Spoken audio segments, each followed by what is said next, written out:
Are there any situations where a mother could lose custody of a child in a child custody dispute, even if the child is still very young, such as under 5 years old?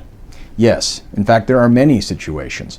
But rather than identify all the various ways that a mother of a young child could lose or not be awarded sole or primary custody of that child or children, let's just examine the bases for determining whether a parent keeps, wins, or is deprived of custody of a child in a child custody dispute. All states have slightly different criteria, but they're also very similar. And these criteria all come down to this: parental fitness. Parental fitness is evaluated essentially in the contexts of a parent's desire and ability to provide for the child's physical and emotional needs and welfare. In Utah, where I practice family law and go to hearings and trials over child custody disputes, the factors the court must consider and the factors the court can consider when determining whether to award sole or joint custody are contained in these sections of the Utah Code and are mirrored in the Utah Rules of Judicial Administration governing custody evaluations. Utah Code Section 30-3-10 has these criteria: A, evidence of domestic violence, neglect, physical abuse, sexual abuse, or emotional abuse involving the child, the parent, or a household member of the parent.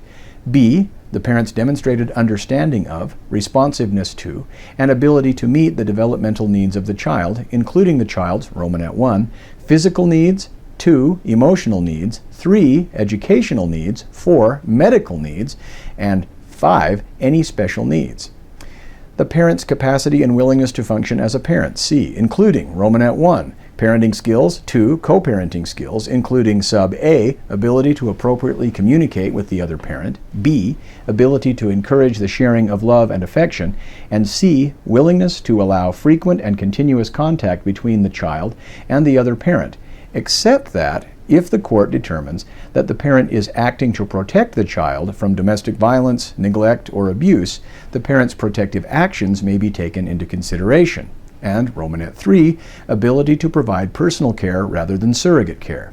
D, in accordance with subsection 10 of the same section of the Code, the past conduct and demonstrated moral character of the parent. E, the emotional stability of the parent. F, the parent's inability to function as a parent because of drug abuse, excessive drinking, or other causes.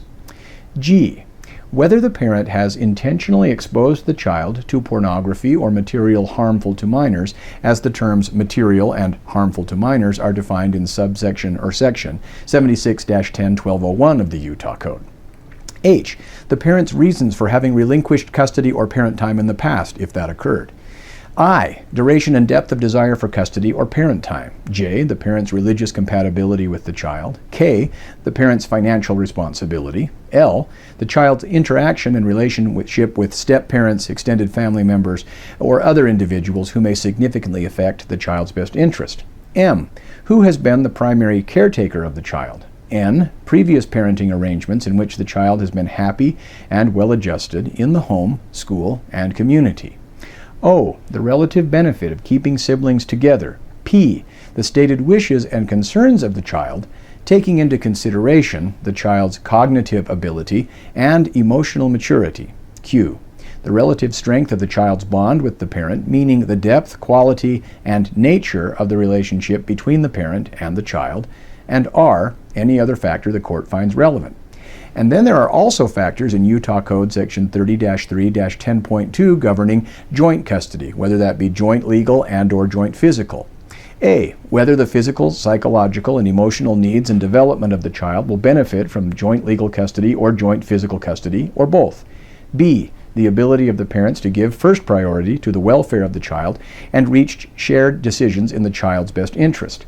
C, co-parenting skills, including Romanet 1, ability to appropriately communicate with the other parent, 2, ability to encourage the sharing of love and affection, and Romanet 3, willingness to allow frequent and continuous contact between the child and the other parent, except that if the court determines that the parent is acting to protect the child from domestic violence, neglect, or abuse, the parent's protective actions may be taken into consideration.